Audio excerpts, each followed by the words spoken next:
welcome back to the e-Discovery Zone, live from the floor of the exhibit hall at ILTA 2011 in Nashville, Tennessee. We're here in the TechLaw Solutions booth. I'm Tom O'Connor, Director of the Gulf Coast Legal Technology Center in New Orleans, Louisiana.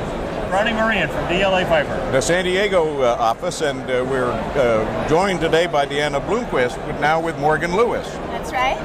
And thank you so much for coming today. You're very welcome. And we just heard what your title is. Director of e-Data Practice Support. You know, I'm struck every time I come to ILTA. We had our regional meeting a couple of years ago, and we went around the room, and everybody said who they were and what their title was. And what struck me the most was that if we had had that meeting 5 years earlier, most of those titles simply didn't exist. But now, with the concomitant rise of electronic discovery, I mean, you've actually married something that is critical for the law firm. How is it structured at Morgan Lewis? Well, we have a practice group that is called e-Data. It is a practice group unto itself. It's a combination of lawyers and technologists. It's run by a group head. She's a lawyer. She's a partner in the firm. And we have a combination of technologists such as myself, project managers, data analysts, what you would think of as traditional litigation support or practice technology, married up with practicing lawyers who are responsible for managing the document review side of the projects that come through our practice group. And we provide those services across the firm to our traditional internal clients, and we also provide those services to external third-party clients directly, where we may or may not be merits counsel for the clients who are providing discovery and electronic data services too. So it's a bit of a unique combination in that we are a practice group in and of ourselves. One of the things that Tom and I have talked about before is whether or not the complexities associated with what you do in large firms like yours, like ours, how long it's going to be before the firms have to move much more to a managed service offering whereby we outsource it simply because of the rate of change.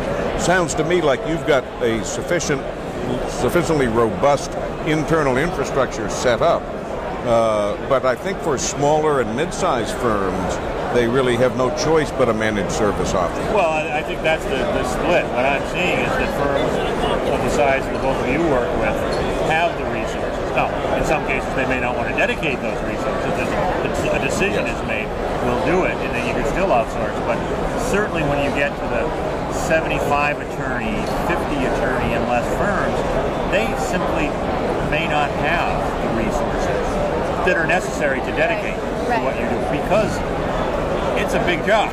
It is right? a big job. It's a significant capital investment, and there's an ongoing regular annual investment that needs to be made over and above whatever initial purchase you make in a software platform, because that platform, because of the rapid pace of change with the technology, there is a constant care and feeding that takes place. But around that, you have the people that need to support that technology and the people that need to deliver that technology to your client base, whether or not that's the attorneys at the firm or its direct clients, co-counsel or whatnot. But you also have the business process that is vitally important that needs to wrap around the technology. Because you can have the best technology tool in the world, and if you don't have the people to operate that tool effectively, and you don't have the business process and workflow in which to use that tool, I want to come back to the tool question, but I love hearing you say that, because that's one of the biggest failings I see, is that there isn't a clearly identified process. So the tool is irrelevant. But are you also aware, we see the pension committee case. I saw another $500,000 sanction board yesterday. Are you aware of that? Or obviously you're aware of it. But is that a conscious part of your daily work, the tightrope of we've got to get this right? Much more so, it seems to me, than other types of practice areas in the past. That in e-discovery we're under such scrutiny, we're under such a microscope by the judges.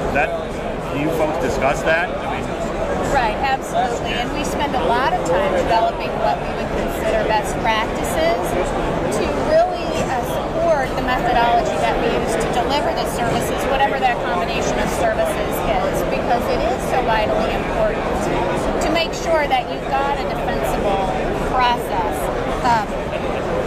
I think back in the day,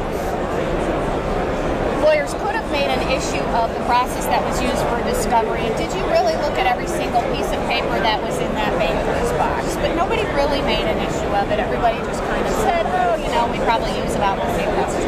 Now, how we go through discovery and what we do with discovery and how we process the data sometimes is just as central to the case as the merits of the case itself. Or the people on either side make that part of the central issue, and we need to invest, and that's part of the investment if you're going to deliver this type of service internally. That's part of the investment that you have to make to be able to say, this is how we did what we did, and that's what all of the third-party service providers are doing. So it's incumbent upon us to be able to do that same thing and provide that same level of support. How about you mentioned third-party service providers. What about your clients? Are they starting to pull some of that in-house? Do you see that trend, or is that just more talked about than experienced? I definitely have seen that as a trend. And what I think is going to be interesting, and I predict over time, is that we'll actually see the ball shifting back the other way. I think that a few years ago, our clients were pulling things internally because their law firms were ill-prepared to be responsive in the ways that they needed us to be responsive to. Yes. And we're starting to catch up. And a lot of firms are really caught up in a nice way. And because there is the component of risk, because there is the component of compliance, and there's the component of defensible, reasonable, validatable, if that's a word, process, and how that's an integral part of the case itself, I think for those clients who are working with firms that are at a certain level will start maybe getting comfortable with turning that back over to their law firm providers, because let's face it, if you're representing a pharmaceutical company, their core competency is not in electronic discovery. Their core competency is manufacturing pharmaceuticals. And why would they want to continue to make an investment along the level that we're just discussing if they can work with a trusted partner who can provide that level of service along with and integrated with the legal services they're getting from their lawyers? Okay. So that's my prediction. We'll have to watch this tape in a couple of years and see if it comes true. Going back to defensibility, before we didn't have an audit trail of what we were doing in the paper world. I mean, we did what we did. Right. But now it's very important to have some sort of an audit trail, so that whether the audit trail is the best practice or the workflow that you apply consistently that you can rely upon, or it is actually for each case putting together a typical or a defensibility binders. And really an important aspect. With the other portion of it being that the clients don't necessarily want to pay for the amount of auditing and sort of defensive work that you need to do, unless and until something bad happens. Right. So a huge challenge. Are you finding an ability to do budgeting that in fact comes in fairly close, or is it as much of a challenge for you as it is for us? I think it's probably as much of a challenge for everyone in the type of role that we're in, really trying to understand what it is you're estimating first and foremost, and how spot on or not are the estimates that you make going in, and how often do we see cases where you're anticipating, we'll have 10 gigabytes of data, and then all of a sudden you have 25 or 30 or 50, and oh, by the way, we need to add a few more custodians and things like that.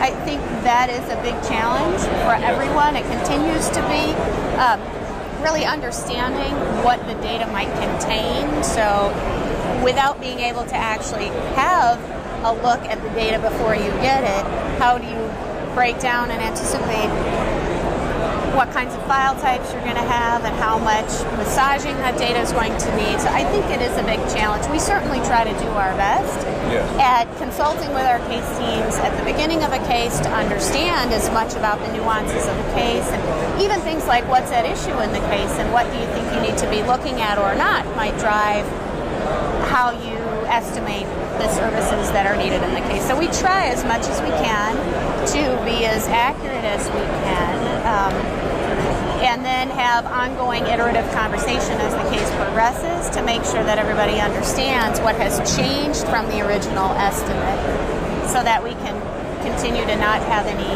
surprises or sticker shock aha moments at the end of a case when it invariably goes like that. Do you really avoid those, though?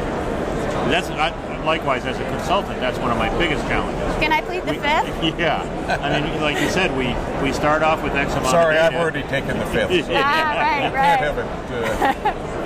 That's one of the biggest challenges we have. You know, the client's told a per gigabyte price. I'm oversimplifying, of course, but and they see that we've collected 500 gigabytes. And so they do the math in their mind. And then when that 500 gigabytes becomes 1.4 terabytes, after you've expanded it, they don't hit the refresh button. You know, they seem locked into those early numbers. So that's a real problem. It is, but I would say that that's just as much our responsibility as consultants providing service to our clients to make sure that we are taking accountability for, number one, the original estimate, as loose or tight as it might be, but then as an ongoing part of project management, going back and continually refreshing, and dare I say project management, because that's an interesting discussion in and all on its own, but as a part of regular project management, you should be going back continuously and saying, here's the update on the project, not just from a scope perspective and not just from a schedule perspective, but from a cost perspective as well. And ongoing, right. So, yes, it is a challenge, and we have the responsibility for that because oftentimes our clients, whether it's an internal case team or it's our external end client, or it's their insurance company, because insurance companies pay for a lot of this stuff too. I can't assume that they know what they're supposed to know. So I have to take the approach that we know what we're supposed to know, and we need to provide that education to them. We've got just about a minute, and so we're going to give you extraordinary powers to change anything that you would change in the current world of e-discovery. We've now given you that power. What are you going to do with it? Oh, wow. Am I limited to one thing? One thing. Yes. One thing. You have unlimited power, but only to do one thing. One thing.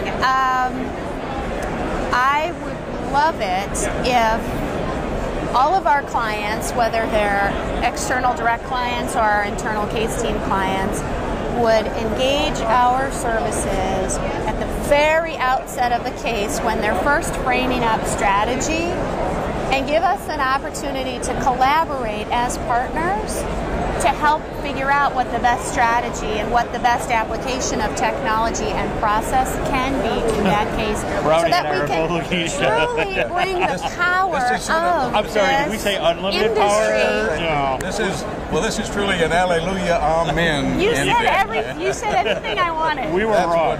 We were wrong. Even unlimited power wouldn't extend that far. Our very special guest, Deanna Blomquist, Morgan Lewis. Did I get that right? You got it. Yes, you got it. Live from the ILTA 2011 exhibit floor at the TechLaw Solutions booth. This is the e-discovery zone, saying thank you for stopping by, and we'll be back later with some more special guests.